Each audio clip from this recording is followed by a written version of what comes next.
आज की क्लास में जो हमें पढ़ना है वो हमें पढ़ना है जावास्क्रिप्ट। हमारा नया टॉपिक हमारा शुरू हो रहा है। इससे पहले हमने HTML और हमने CSS पढ़ा है।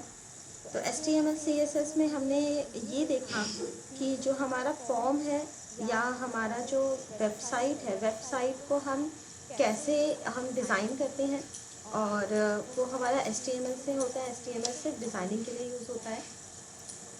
और जो हमारा CSS है, CSS यूज़ होता है कास्केड स्टाइल शीट, यानी कि वो और ज़्यादा एक्स्ट्रा इफ़ेक्ट्स देने के लिए यूज़ होता है। अगर हमें अलग से कलर देना है और हमें स्टाइल देना है तो उसके लिए हम क्या करते हैं, हम CSS का यूज़ करते हैं। अब हमारा यूज़ होता है जावास्क्रिप्ट। जावास्क्रिप्ट क्या है? जावास्क्रिप्ट बेसिकली आपकी एक क्लाइंट साइड स्क्रिप्टिंग लैंग्वेज होती है, जिससे हम क्या करते हैं, जो आपने वेबसाइट बनाई है उस वेबसाइट को अगर हमें थोड़ा डायनामिज्म देना है, उसके बटन्स पे मतलब उसको कंट्रोल करना है, तो हम जावास्क्रिप्ट को यूज़ करते हैं।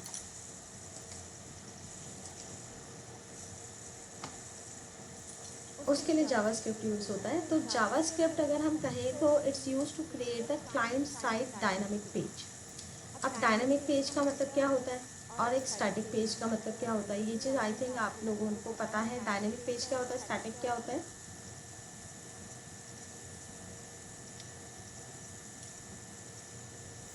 स्टैटिक एंड डायनामिक आइडिया है?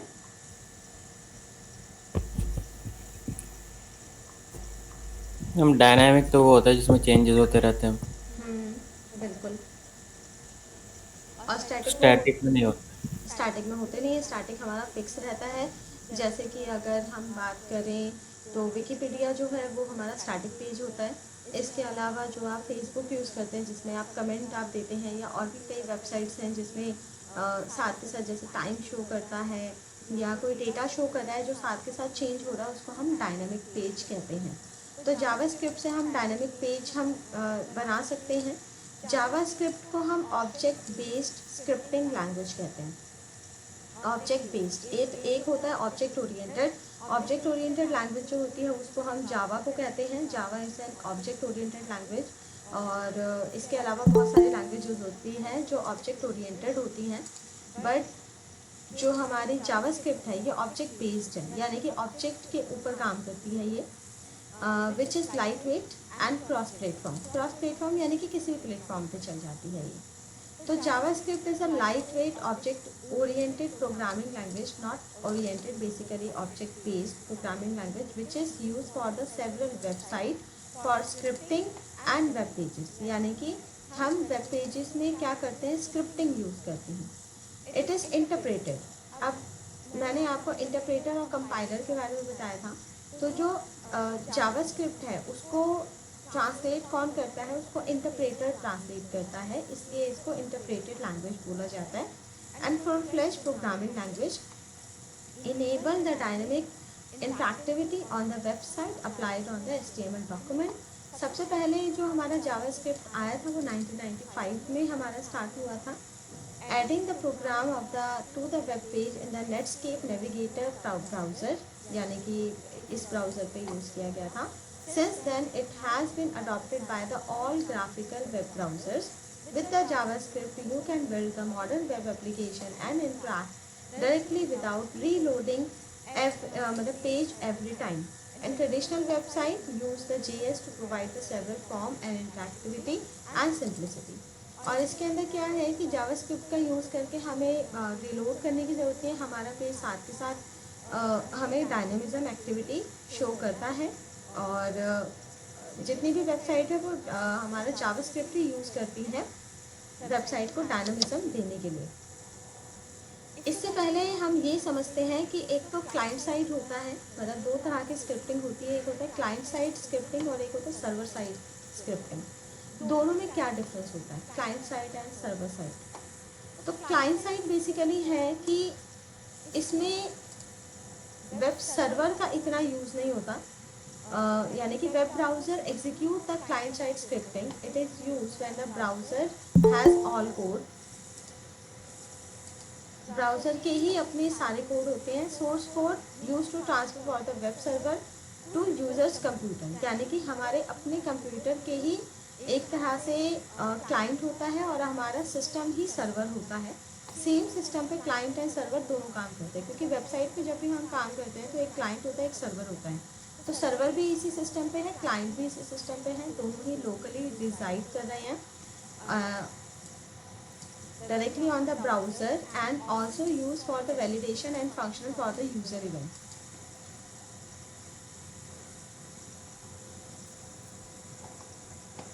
और जो भी यूज़र जो भी काम कर रहा है उसके उसमें जितने भी वैलिडेशंस हो रही हैं, जितनी भी फंक्शनैलिटी वो यूज़ कर रहा है वो सेम सिस्टम पे हो रहा है। It is allow more interactivity.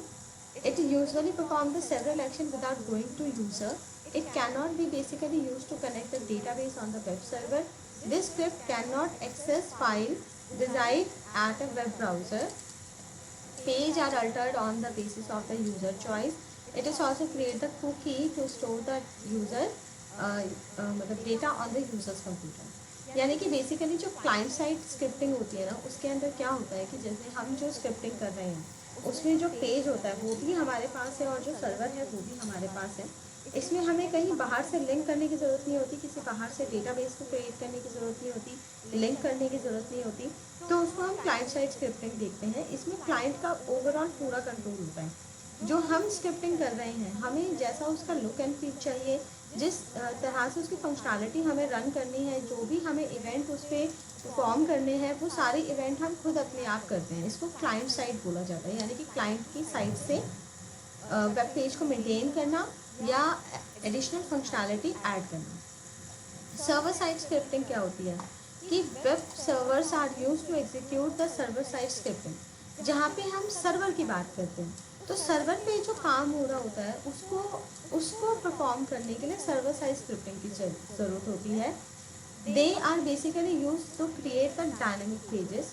It can also access the file system reside on the web server, the web server side environment and running on the scripting language on the web server. Scripting can be written in any number of the website scripting language available.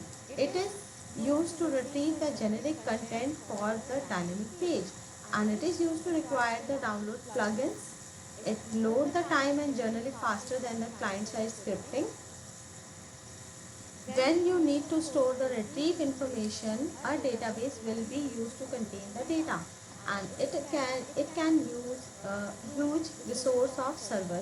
It reduces the client side computation overhead. Server sends the page request for the client and user. यानी कि जो server side scripting होती है, जैसे हमने server पे request भेजा, अब सर्वर से जो भी काम होगा, सर्वर साइड पे जो भी काम होगा वो हम सर्वर साइड स्क्रिप्टिंग से करते हैं। इसके लिए बहुत सारे लैंग्वेजेस यूज़ होती है, अलग अलग लैंग्वेजेस यूज़ होती है। जावा में जावा लैंग्वेज भी यूज़ होती है जिससे हम सर्वर साइड स्क्रिप्टिंग करते हैं, बट जो जावा स्क्रिप्ट होता है उससे क्लाइंट साइड स्क्रिप्टिंग होती है। तो ये बेसिकली आपका client side and server side होता है। एक जो वेब पेज पे चेंजेस हो रहे हैं उसको क्लाइंट साइड बोलते हैं, जैसे हम जो अभी करने वाले हैं जावा स्क्रिप्ट से सिंपल वेब पेज में कुछ वैलिडेशंस लगा रहे हैं, कुछ अपनी मर्जी से कुछ फंक्शनैलिटी यूज़ कर रहे हैं, दैट इज़ क्लाइंट साइड। और जब हमारा बेसिकली सर्वर से कनेक्ट होता है, हमें डेटा कहीं और से हमें यूज़ करना होता है कि डेटा हमें सर्वर पे स्टोर करना है या सर्वर से हमें डेटा उठाना है, उसके बाद उस डेटा पे हमें कुछ वैलिडेशन परफॉर्म करने हैं या हमें कुछ वर्किंग परफॉर्म करनी है, तो वो सारा कहाँ है, किसी एक सर्वर पे स्टोर है। तो वहाँ पे जो काम होता है उसको सर्वर साइड स्क्रिप्टिंग बोला जाता है। दोनों में अगर डिफरेंस कहें तो इसमें जो है हमें पूरा सोर्स कोड हमें दिख जाता है क्योंकि हमारे सिस्टम पे होता है। इसमें हमें कोई सोर्स कोड नहीं दिखता क्योंकि वो सर्वर पे होता है। ये ब्राउज़र पे डिपेंड करता है, जो भी आप ब्राउज़र यूज़ कर रहे हैं या उसके वर्जन को यूज़ कर रहे हैं।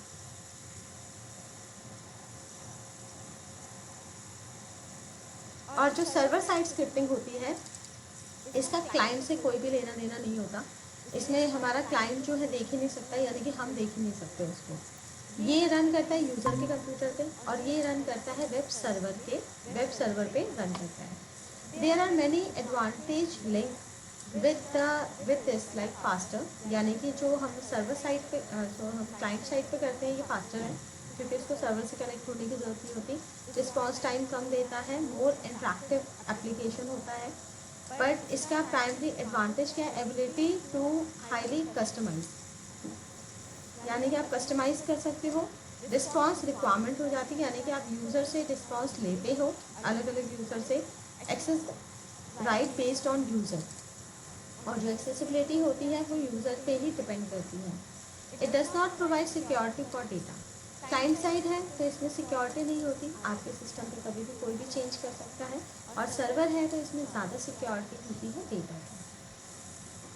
It is a technique used for the web development to in which the script run on the client side, यानी कि इसमें ये टेक्निक क्या है, क्लाइंट के ब्राउज़र पे इसकी स्क्रिप्टिंग की जाती है। और इससे टेक्निक इसमें क्या होता है, इसमें वेब सर्वर पे टेक्निक की जाती है ताकि जो क्लाइंट के रिक्वेस्ट पे जो रिस्पॉन्स दिया जाए उसको हम कस्टमाइज़ कर सकें, यानी कि रिस्पॉन्स को हमें कैसे दिखाना है, उसकी जो जितनी भी क्वेरी जो टेक्निक यूज़ करते हैं वो सर्वर साइड होती है। इसमें HTML CSS जावास्क्रिप्ट यूज़ हो गया, यहाँ पे PHP पाइथन जावा और रूबी इनका यूज़ किया जाता है। ठीक है, तो अभी हमने सिर्फ server side and client side scripting में डिफरेंस देखा कि उसमें क्या होता है। सबको क्लियर है, कोई प्रॉब्लम तो नहीं?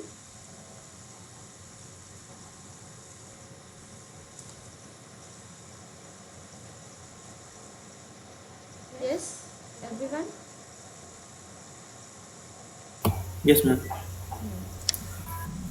चलिए अब हम जावास्क्रिप्ट का एग्जांपल देखते हैं कि जावास्क्रिप्ट हमारा होता कैसे है और किस तरह से इसकी कोडिंग की जाती है। तो जावास्क्रिप्ट हमारा क्लाइंट साइड कोडिंग है, क्लाइंट साइड होता है। इसको कोड करने के लिए हमारा वही HTML फॉर्म ही बनता है, जो अभी तक आपने HTML किया वही बनेगा पेज। HTML नाम से ही, यानी कि HTML एक्सटेंशन से ही सेव होगा, सेम एज HTML। CSS में भी हमने HTML वही फाइल हमने यूज़ की थी, इसमें भी वही फाइल यूज़ करेंगे। बस यहाँ पर एक हमारा स्क्रिप्ट टैग एक अलग से लगता है। इस स्क्रिप्ट टैग को आप हेड के विदिन भी ले सकते हैं और बॉडी के अंदर भी लिख सकते हैं, दोनों जगह ही ये यूज़ किया जाता है। तो स्क्रिप्ट टैग यूज़ किया जाता है और स्क्रिप्ट के अंदर इसमें लिखा जाता है जो भी आप कोड लिखेंगे। तो अलग अलग इसके मेथड है, जैसे यहाँ पे है डॉक्यूमेंट डॉट राइट।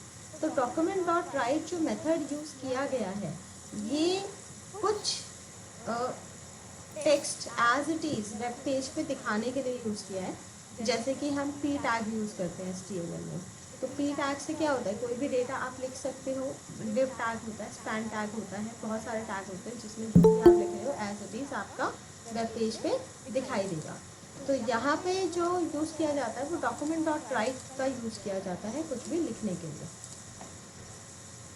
तो चलिए इसका एग्जाम्पल देख लेते हैं। तो सबसे पहले हम फाइल लेंगे, इसको सेव करेंगे।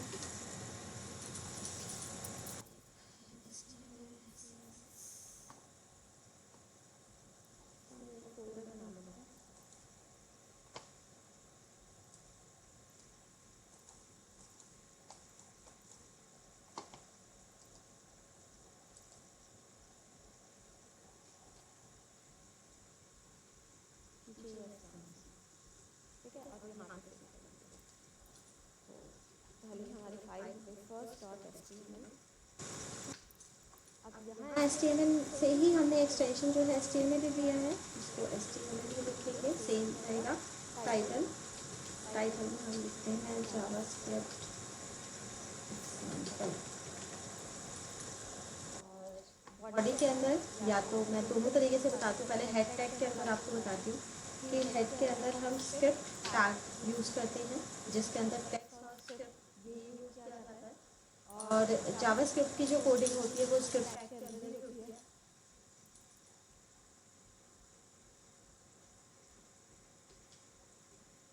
अब इसमें कुछ लिखने के लिए डॉक्यूमेंट डॉट राइट ये फंक्शन है, और लास्ट में आपको सेमीकोलन लगाना है और इसके अंदर इन्वर्टेड कॉमा में आप जो भी लिखेंगे वही हो जाएगा। हेलो, दिस इज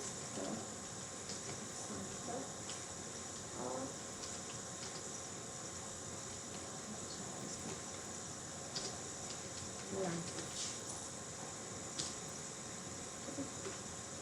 सेव करेंगे, आउटपुट चेक करेंगे और आप यहाँ आउटपुट चेक करो तो देखो यहाँ पे जो हमने लिखा था वो एज इट इज इसमें लिखा हुआ इसको दे दिया, ठीक है। यहाँ पे हमने यूज़ कर दिया। अब जावास्क्रिप्ट के अंदर अगर हमें इसकी कोडिंग करनी है, HTML को इम्बेड करना है, HTML को जोड़ना है, तो हम वो कैसे जोड़ेंगे वो जोड़ना दिखाती हूँ। जैसे मान लो यहाँ पे मुझे इसको H1 हेडिंग 1 में दिखाना है, तो H1 लिया, यहाँ पे आपने H1 को क्लोज कर दिया, ठीक है। अब H1 नॉर्मल इन्वर्टेड कॉमा में है तो नॉर्मल टैग में दिखा रहा है, ठीक है। तो यहाँ पे हम क्या करेंगे, हम प्लस कॉन्टैक्ट करेंगे और ये इन्वर्टेड कॉमा हटा के इसको यहाँ पर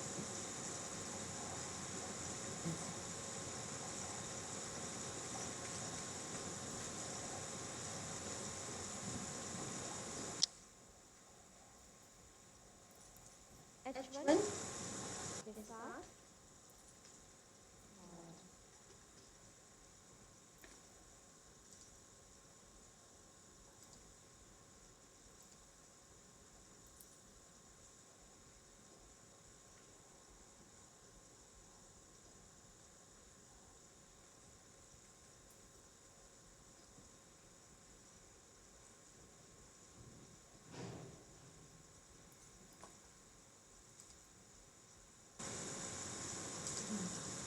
तो अभी ये आउटपुट चेक करो, देखो आउटपुट में अभी ये क्या हो गया, हेडिंग में दिखा रहे हैं। तो जावास्क्रिप्ट के साथ जावास्क्रिप्ट की कोड में अगर आपको HTML का कोड ऐड करना है या CSS का कोड ऐड करना है तो वो हम कैसे ऐड करेंगे, तो आपको इसको कॉन्कैट करना है।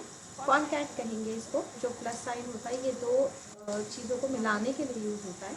तो पहला आपने जो टैग लिखा वो इन्वर्टेड कॉमा में लिखा, फिर उसके बाद आपने टेक्स्ट को लिखा आपने, ठीक है। फिर उसके बाद आपने क्या करा, H1 को क्लोज कर दिया, ठीक है। इसको हम एक बार किसी और नॉर्मल इससे लिखेंगे, जैसे राइट सिंपल, इसमें हमने सिंपल लिख दिया,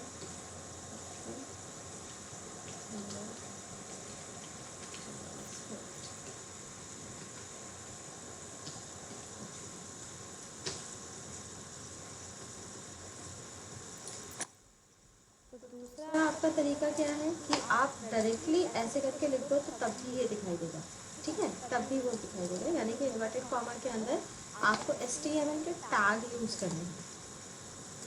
तो दोनों ही यहाँ पे हमने यूज़ करा, इसमें कॉन्कैट यूज़ करा, ठीक है, इसको नॉर्मल यूज़ करा। अब आप नॉर्मल भी यूज़ करते हैं। कॉन्कैट मैंने इसलिए बताया है, अगर मान लीजिए अभी मैं कोई वेरिएबल बताती हूँ और वेरिएबल की कोई वैल्यू अगर आपको इसमें देनी है तो हम यहाँ पे कॉन्कैट का यूज़ करते हैं, इसमें कॉन्कैट का बहुत यूज़ किया जाएगा। तो अगर हमें कुछ लिखना है तो हमने कुछ इस तरह से लिखा, डॉक्यूमेंट डॉट राइट करके हम कोई डेटा इसमें लिख रहे हैं। आप इसके अंदर CSS कोई भी आप इसके अंदर कोड यूज़ कर सकते हैं। सेकेंड, इसके अंदर मैं आपको बताती हूँ कि अगर मान लीजिए कोई वैल्यू अगर मुझे देनी है तो वैल्यू को हम कैसे करेंगे, मतलब स्क्रिप्टिंग का और एडिशनल बेनिफिट क्या है। तो सबसे पहले इसमें क्या होता है, इसमें ना कुछ वेरिएबल्स यूज़ होते हैं। वेरिएबल का मतलब क्या होता है कि जिसके अंदर आप कोई वैल्यू को स्टोर करके रख सको उसको हम वेरिएबल कहते हैं। तो वेरिएबल कैसे डिक्लेयर किया जाता है और उसका यूज़ कैसे किया जाता है, जैसे मैंने लिया वैर वेरिएबल, जब भी इसमें यूज़ करेंगे तो वैर कीवर्ड लगाएंगे। जैसे हमने वैर लगा दिया नेम, ठीक है। ये जो नेम है ये बेसिकली एक वेरिएबल का नाम है, ओके।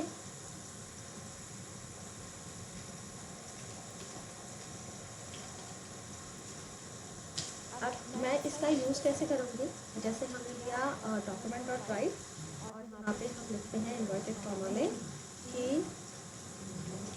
एंटर योर नेम, कि आप अपना नेम एंटर करिए, ठीक है। अब नेम एंटर कैसे होगा, कहाँ से होगा, इसके लिए हम प्रॉम्प्ट यूज़ कर सकते हैं, ठीक है। एक प्रॉम्प्ट होता है, प्रॉम्प्ट के अंदर हम लिखेंगे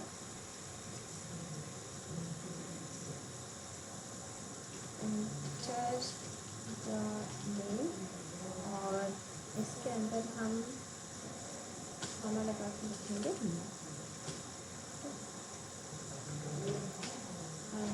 डॉक्यूमेंट डॉट राइट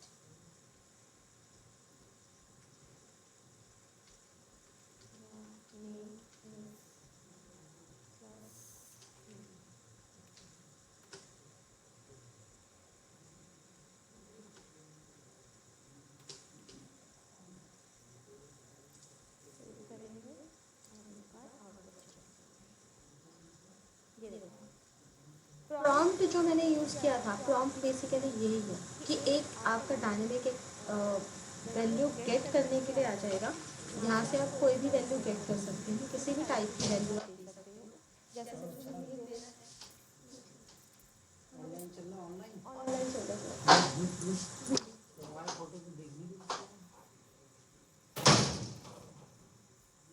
तो यहाँ पे हमें क्या करना है, जैसे हम कोई भी आप नेम देते हो तो कोई भी आप नेम दीजिए इसमें।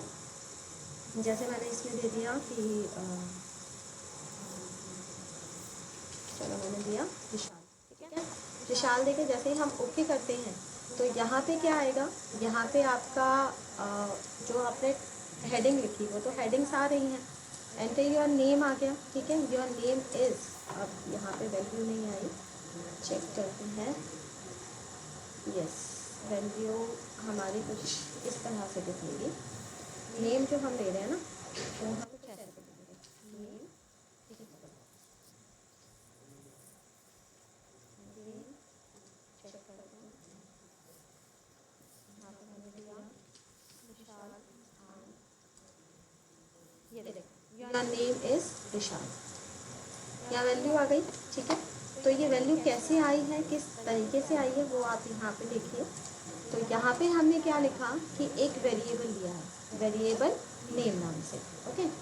और ये चाहे आप लिखें या ना लिखें, क्योंकि डॉक्यूमेंट डॉट राइट है, तो ये चीज़ क्या हो गई कि आपका जस्ट पेज पे आएगा। तो इसको मैं हटा देती हूँ और यहाँ पे आप इन दोनों लाइन को थोड़ा सा ध्यान से देखेंगे। यहाँ पे आपको दिखेगा ये जो प्रॉम्प्ट यूज़ किया है, प्रॉम्प्ट बेसिकली डेटा गेट करने के लिए यूज़ होता है। जो भी आप वो बॉक्स जो आता है, उस बॉक्स में जब आप कोई भी वैल्यू लेते हो तो यहाँ पे आता है एंटर योर नेम, आपने नेम दिया, वो नेम जो भी वैल्यू आप इसके प्रॉम्प्ट से आप ले रहे हो वो वैल्यू किसके अंदर आ रही है, इस वेरिएबल के अंदर आ रही है। और डॉक्यूमेंट डॉट राइट में हमने योर नेम इज़ और प्लस कॉन्कैटिनेट करके हमने वो वेरिएबल नेम इसके अंदर यूज़ किया है, ठीक है। तो जो टेक्स्ट लिखा आएगा ये टेक्स्ट और साथ के साथ ये वेरिएबल की जो वैल्यू है वो वैल्यू हमें साथ के साथ इसमें दिखाएगा, ठीक है। तो इस तरह से हमारा जो है जावा स्क्रिप्ट में हम वेरिएबल का यूज़ करते हैं। दोबारा से हम करते हैं, मैं अपना नाम लिख देती हूँ, तो योर नेम इज़, ठीक है, जो मैंने नाम लिखा वो आ रहा है। और इसके अंदर नाम नहीं, आप कुछ भी लिख सकते हो, कोई भी वैल्यू आप दे सकते हो। ओके करोगे तो वही वैल्यू इसमें दिखा देगा। तो ये बस डेटा गेट करने के लिए है यूज़र से। बाकी हमारे पास फॉर्म भी एक मेथड है जो हमने इनपुट टाइप टेक्स्ट लिया था, उसके थ्रू से भी हम डेटा गेट कर सकते हैं। उसका यूज़ भी मैं आपको बताऊँगी, ठीक है। तो फिलहाल यहाँ तक समझ में आया आपको कि वेरिएबल हम कैसे यूज़ करते हैं।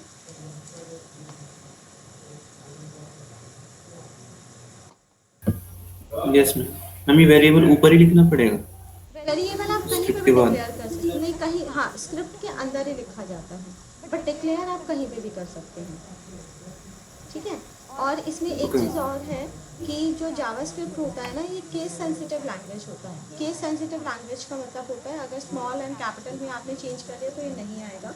जैसे अगर मैंने यहाँ कैपिटल नेम किया है और नेम करके अगर आप इसको आउटपुट चेक करते हो तो यहाँ से हमने जो भी डेटा लिया तो अब ये देखो आगे नहीं दिखा रहा है, क्योंकि उसका जो वेरिएबल नेम है वो बदल गया। तो वेरिएबल नेम बदलते ही इसने उसको इंटरप्रेट करना बंद कर दिया, ठीक है। जैसे मैंने आपको बताया था कि क्या होता है, इंटरप्रेटर कैसे काम करता है, आपको पता है इंटरप्रेटर का working?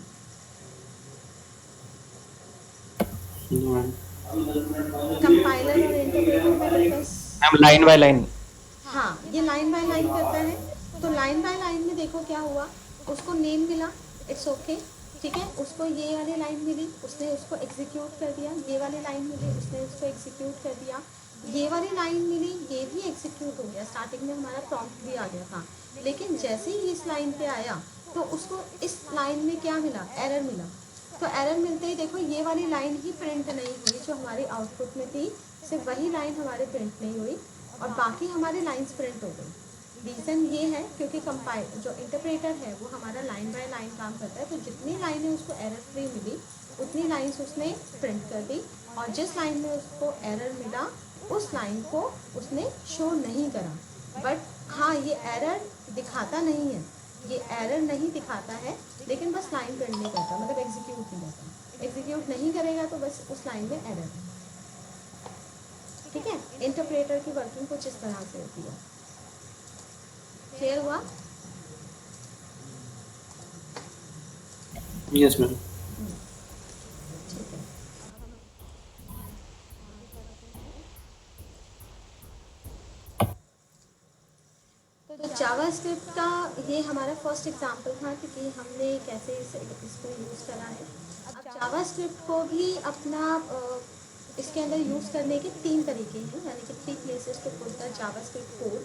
First, between the body tag of the HTML, यानी कि बॉडी टैग के अंदर भी आप स्क्रिप्ट कोड को ऐड कर सकते हैं। सेकेंड जो है, हेड टैग के अंदर आप स्क्रिप्ट कोड को ऐड कर सकते हैं।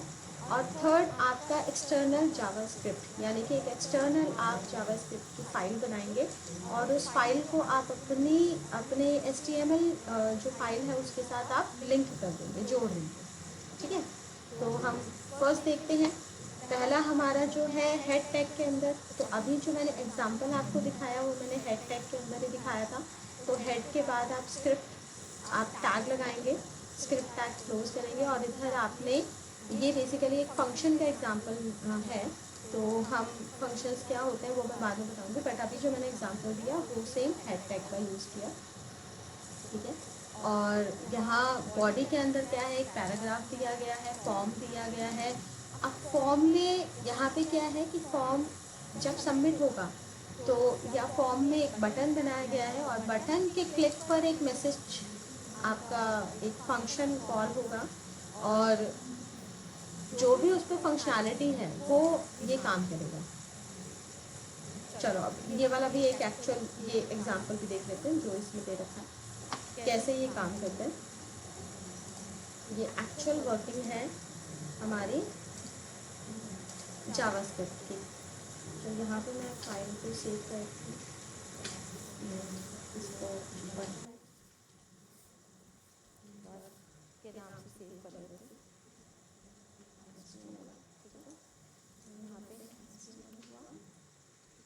आप यहाँ पे सिंपल एक फॉर्म बनाएंगे, फॉर्म हो गया। ठीक है, एक्शन देना है, आप दे सकते हो जो भी आपने लिखा है।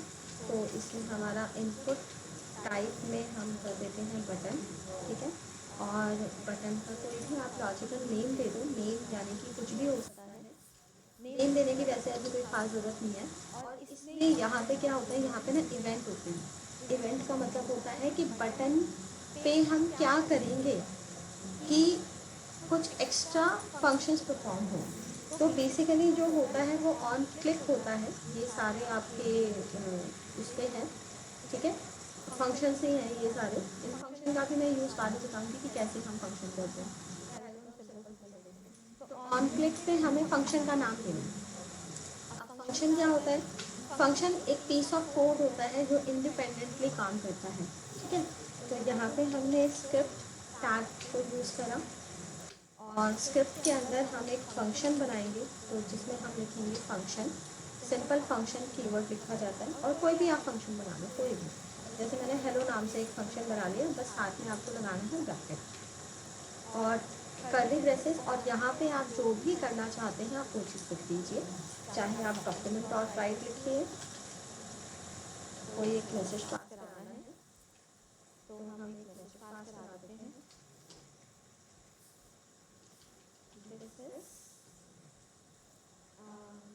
this function is called।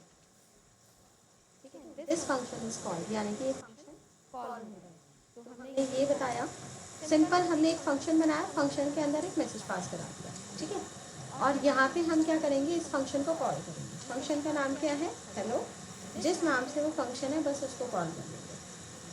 इतना काम। सेव करो, चेक करो आउटपुट में,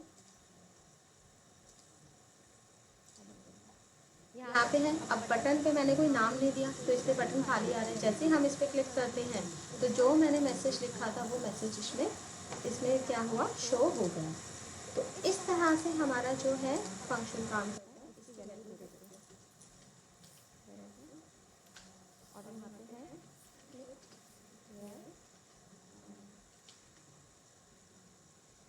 जस्ट क्लिक करें,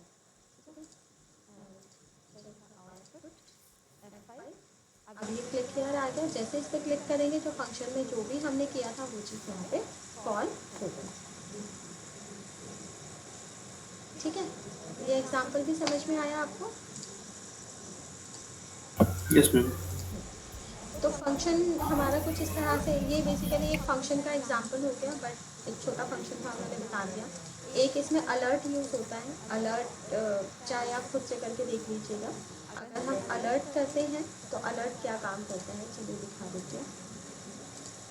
इसी में ही फंक्शन में हम अलर्ट यूज़ कर लेते हैं और जस्ट आप लिखिए इन्वर्टेड कॉमा में इस अलर्ट इस,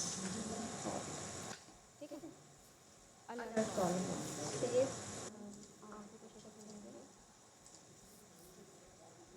क्लिक करा तो पहले ये अलर्ट कुछ इस तरह से आता है, एक अलग से प्रॉम्प्ट निकल के आता है जिसमें आपका कोई मैसेज होता है। इसमें कुछ इनपुट करने के लिए नहीं होगा, इसको हम अलर्ट करते हैं। देन उसके बाद हमारी सेकेंड लाइन हमारी शो होगी।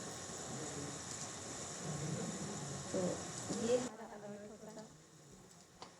नेक्स्ट उसके बाद क्या होता है, अगर आप बॉडी के अंदर यूज़ कर रहे हैं, ठीक है, तो यही चीज़ आप जो कोड है वो बॉडी सेक्शन के अंदर लिखेंगे।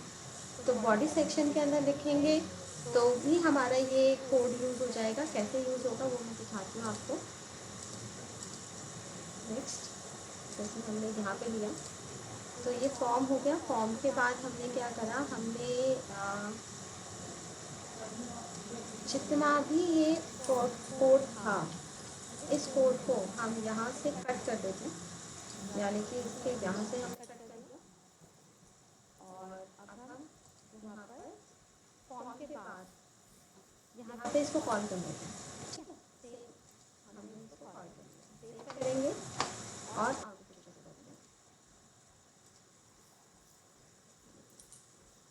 आउटपुट में जाओगे तो बॉडी का जो पार्ट है, पहले वो बटन हट रहा था, ठीक है, अभी ये अलर्ट दिखा रहा है एंड ओके करेंगे तो अभी ये बाद में दिखा रहा है, पहले वो अलर्ट के टाइम पे ही वो बटन हट गया था। तो बॉडी टैग के अंदर भी सेम ही चीज़ होती है, इसमें कोई बहुत ज़्यादा डिफरेंस नहीं होता। बट हेड और बॉडी में बस यही डिफरेंस होता है कि हेड कोड जैसे बाद में चलता है और बॉडी कोड हमारा पहले कॉल होता है। तो बॉडी के अंदर जिस सीक्वेंस में आप लिखेंगे ना, उसी सीक्वेंस में हमारा डेटा जो है शो करेगा। बस डिफरेंस बस इतना ही है, इसमें ज़्यादा और कोई डिफरेंस नहीं है। इसको हम एक एक करके करेंगे तो आपको आइडिया हो जाएगा कि हम कैसे यूज़ करते हैं इसको। फिर उसके बाद हमारा एक्सटर्नल जावास्क्रिप्ट हमारी फाइल है, मतलब थर्ड मेथड कि आप एक्सटर्नली इसको कैसे यूज़ करेंगे। तो एक्सटर्नल हम फाइल बनाते हैं अलग से। तो आपने एक अलग से फाइल बनाई, ठीक है, उस फाइल के अंदर आपने कोई फंक्शन कॉल करा, ठीक है, और उस फंक्शन वाली फाइल को आपने सिर्फ सेव कर दिया किससे, किसी भी नाम से, बट एक्सटेंशन होगा .js, ठीक है।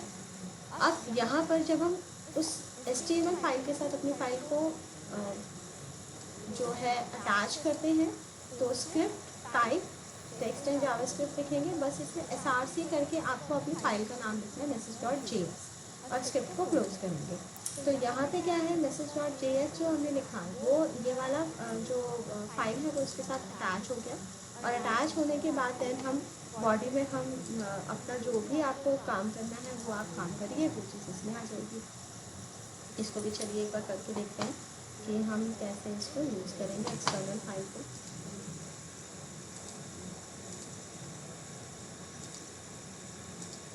मान लीजिए ये जो हमने बनाया है ये हमारा नॉर्मल एक फंक्शन है, ठीक है।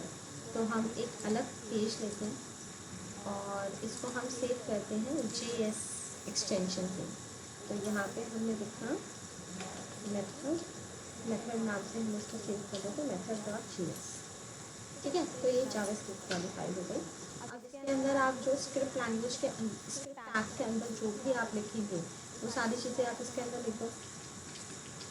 जैसे मैंने एक फंक्शन बना दिया इसी नाम से, ठीक है, और इसके अंदर हम लिख देते हैं एक वेरिएबल लेते हैं। मान लो एक A नाम से वेरिएबल ले लिया, एक B नाम से वेरिएबल ले लिया, ठीक है, और एक C नाम से वेरिएबल ले लिया। मान लो 3 वेरिएबल हम ले लेते हैं। अब इस वेरिएबल में हम क्या करना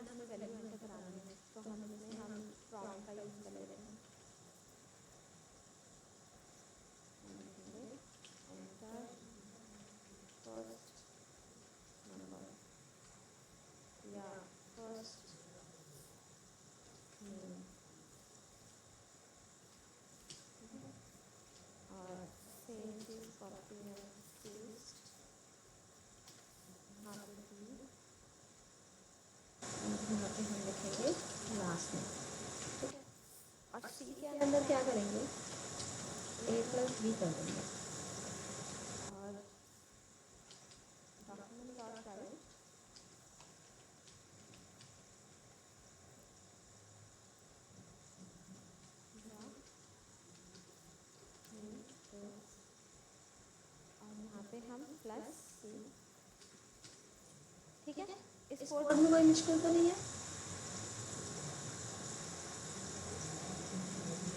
नो मैम।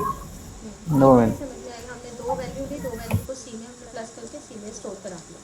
ठीक है, सेव करेंगे और यहाँ पर जाएंगे और यहाँ पर हम इसके अंदर स्क्रिप्ट को कॉल करते हैं। ठीक है, और यहाँ पे हम लिखेंगे src और src के अंदर हमारा क्या है, मेथड नाम से है ना, मेथड डॉट js हमने कॉल कर दिया। ठीक है, अब जो ये एक बटन दे रखा है, हम सेम बटन दोबारा बना लेते हैं।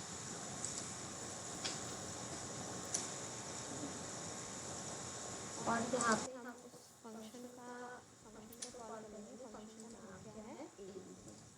तो यहाँ पे जो हमने कॉल करा वो abc कॉल कर दिया। सेव करो और चेक करो। ठीक है, दो आ गए। तो पहले पे अगर हम क्लिक करते हैं तो हमारा अलर्ट और ये हमारा शो कर देता है जो मैसेज था। F5 पे रिफ्रेश करेंगे, सेकेंड पे क्लिक करेंगे तो फर्स्ट नेम दिखा रहे हैं, फर्स्ट नेम मैंने दे दिया अच्छा, ओके, सेकेंड नेम दे दिया मैंने शाह, ओके। तो देखो योर नेम इज कविता शाह, इसने पूरा मतलब टोटल नेम जो है उसने दिखा दिया। जो वैल्यू थी इसने वैल्यू को क्या करा, कॉन्कैटिनेट करके इसने मुझे शो कर दिया।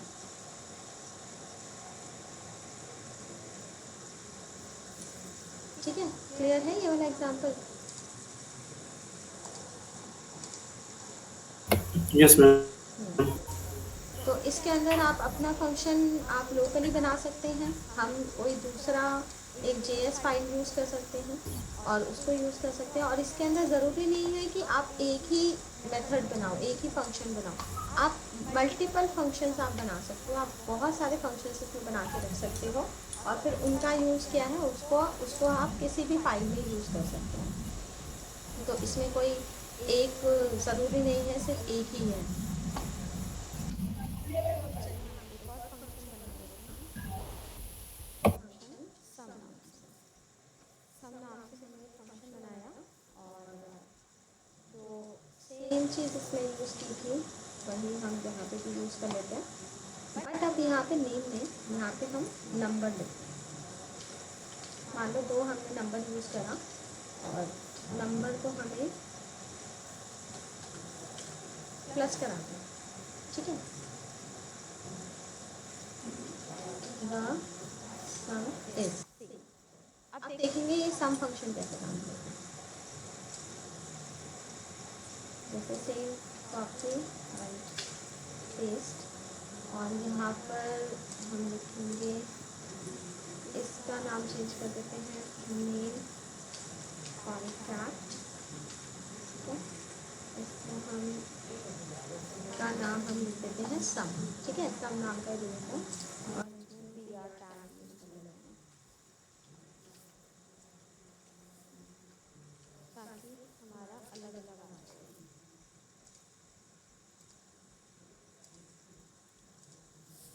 जाए। ये आ गए तीन। ठीक है, क्लिक किया नेम कॉन्टैक्ट एंड सम। सम पे हमने क्लिक करा, हमें दो नंबर देने हैं, पहला नंबर दूसरा नंबर। लेकिन जब हमने इसका सम प्रिंट कराया तो इसने प्लस नहीं करा, इसने क्या कर दिया, दोनों को कॉन्कैटिनेट कर दिया, आपस में जोड़ दिया। जैसे नेम था उसी तरह से इसने दोनों नंबर को साथ साथ लिख दिया। तो यहाँ पे जब भी हम सम कराते हैं ना दो नंबर में, तो दो नंबर का सम ना ऐसे नहीं होगा कि जस्ट आप इसको प्लस कर दें। इनको क्या करना पड़ता है, इनको कन्वर्ट करना पड़ता है इंटीजर में। प्रॉम्प्ट क्या करता है, प्रॉम्प्ट में जब भी कोई वैल्यू दी जाती है तो वो बाय डिफ़ॉल्ट स्ट्रिंग में होती है, कैरेक्टर स्ट्रिंग जिसको हम कहते हैं। तो इसको बदलने के लिए हमारा क्या यूज़ होता है, हमारा पार्स यूज़ किया जाता है। पार्स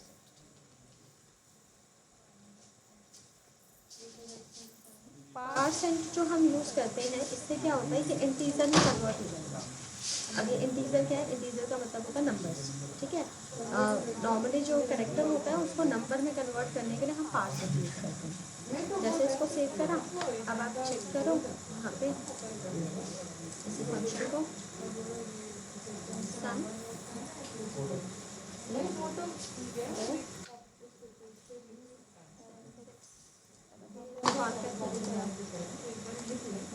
सब नहीं है।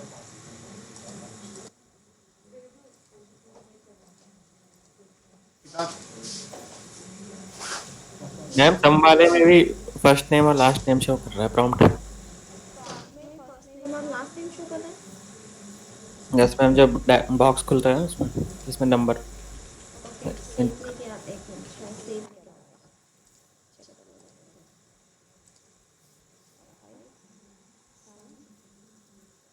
हाँ ये रिलोड करना पड़ेगा,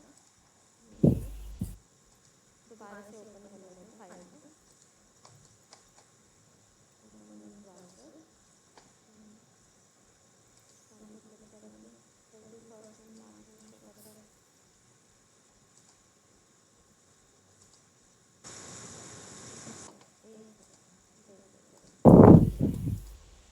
मैम नेम तो चेंज करना पड़ेगा ऑन क्लिक, जो ABC 2 में मतलब। ओके राइट, मैंने ABC फंक्शन को कॉल करा है, यहाँ पे नाम का फंक्शन कॉल होगा ना, इसलिए सब नाम का फंक्शन कॉल होगा। बिल्कुल बिल्कुल, हाँ जी, मैंने फंक्शन का नाम तो चेंज ही नहीं करा, तो इसलिए वो ABC ही फंक्शन कॉल कर रहा है, इसलिए वो नेम ही दिखा रहा था।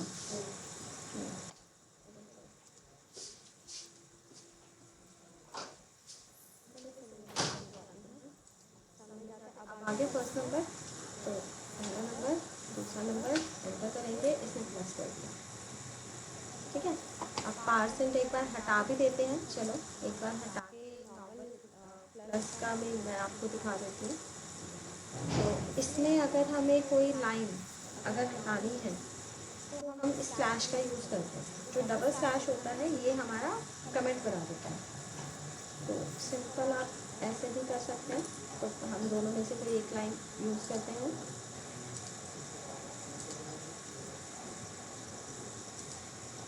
नंबर 6464, ठीक है, तो आपको परसेंट ही लगाना पड़ेगा अगर आपको सम करना है तो, वरना ये कॉन्टैक्ट करके आपको आउटपुट दिखा देगा।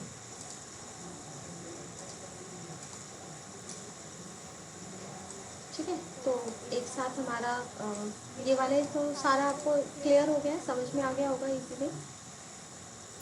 Yes, ma'am. Yes ma'am. ठीक है, अब मैं आपको थोड़ा सा इसमें और आगे क्या बताया जाए।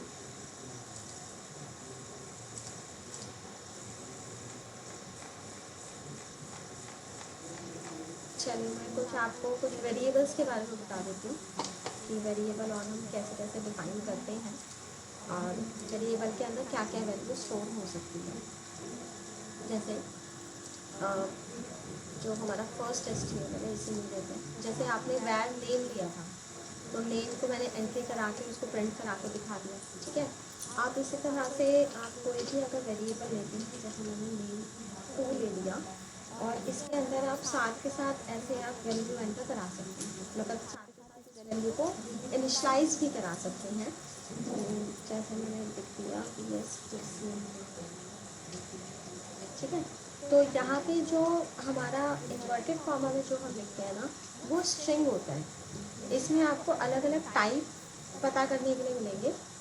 जैसे हमारे पास नॉर्मल नंबर होते हैं, हमारे पास पॉइंट्स वैल्यू होती है, और हमारे पास स्ट्रिंग होता है, देन कैरेक्टर होता है। तो ये अलग अलग तरह के हमारे क्या होते हैं, वैल्यूज़ होती हैं। तो जो भी वैल्यू आपको लेनी है आप यहाँ पे उसको देंगे। जैसे स्ट्रिंग लेना है तो इन्वर्टेड कॉमा, अगर आपको नंबर लेना है तो सिंपल आप कोई भी नंबर ले सकते हैं जो इस तरह से आएगा। और अगर आपको पॉइंट वैल्यू लेनी है तो पॉइंट में आप नंबर भी यूज़ कर लो, तो ये पॉइंट्स वैल्यू यूज़ हो जाएगी। ठीक है, और अगर आपको सिंगल कैरेक्टर यूज़ करना है तो हम इस तरह से सिंगल कैरेक्टर यूज़ करते हैं, पर वो सिंगल कोट के अंदर आता है, ऐसे करते हैं। ठीक है, सिंगल कोट के अंदर हमेशा एक सिंगल कैरेक्टर आता है, और इन्वर्टेड कॉमा में हमेशा डबल कोट्स के अंदर आता है। इन्वर्टेड कॉमा यानी कि डबल कोट्स के अंदर हमेशा स्ट्रिंग आती है, कैरेक्टर सिंगल कोट के अंदर आता है। इस तरह से आप कुछ भी इसके अंदर वैल्यू आप दे सकते हो, तो जो वैल्यू आप देंगे वही इसके अंदर प्रिंट हो जाएगा।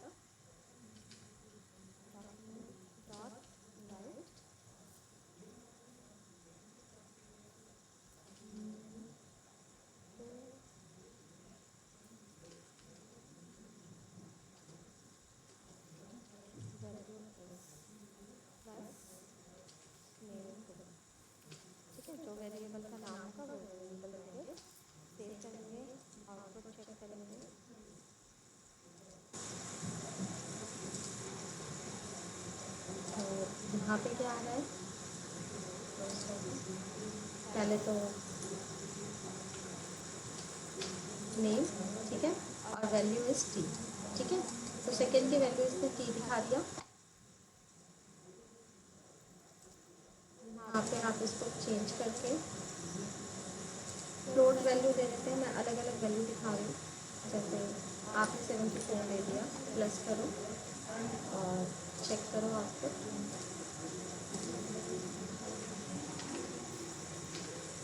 ठीक है। तो ये वैल्यू दिखा दिया। मॉर्निंग जी, मॉर्निंग। बैठी, मेरी क्लास चल रही है, बैठ जाओगी।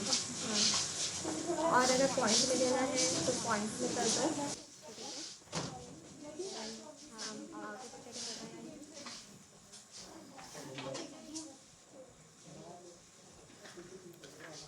ठीक है, तो पॉइंट वैल्यू दे दिया। तो आप कोई भी वैल्यू, कैसे मर्जी की वैल्यू आप दे सकते हो, तो सारी वैल्यू इसके अंदर दे देगा। इसमें ऐसा नहीं है कि वैल्यू नहीं देगा। से हम वेरिएबल को यूज़ करते हैं। वेरिएबल से वैल्यू एंटर करानी है तो प्रॉब्लम का यूज़ करेंगे।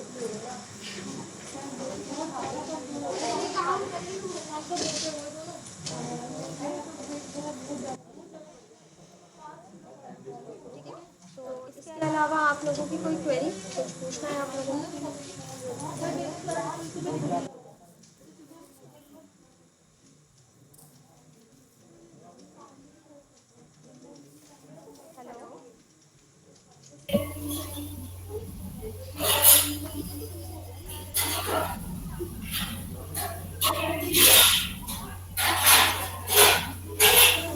ये सारे मेथड समझ में आ गए ना सबको? Yes ma'am. कोई क्वेरी तो नहीं है किसी की? नो मैम, अभी तो नहीं है। ठीक है। तो जावास्क्रिप्ट में बस इसी तरह से यूज़ होता है। इसमें बेसिकली अब जो हम आगे पढ़ेंगे, इफ कंडीशन और लूप। अगर आपने सी लैंग्वेज पढ़ी हुई है, किसी ने कोई भी लैंग्वेज पढ़ी हुई है, तो उस लैंग्वेज के अकॉर्डिंग जैसे हम इफ कंडीशन हम यूज़ करते हैं, हम लूप का यूज़ करते हैं, स्विच केस का यूज़ करते हैं, फंक्शन का यूज़ करते हैं, तो वो सारी चीज़ें हम अगले अब आगे आने वाली क्लासेस में उसको पढ़ेंगे। तो फिलहाल ये सिंपल सा मैंने आपको सिंपल यूज़ बताया है कि कैसे कैसे हम इसको यूज़ कर सकते हैं। तो आप इसको एक बार प्रैक्टिस करिएगा सभी, ठीक है। और प्रैक्टिस करने के बाद फिर हम नेक्स्ट क्लास में, यानी कि कल की क्लास में जो है इसके बाद और आगे पढ़ेंगे। Okay okay ma'am. Yes ma'am.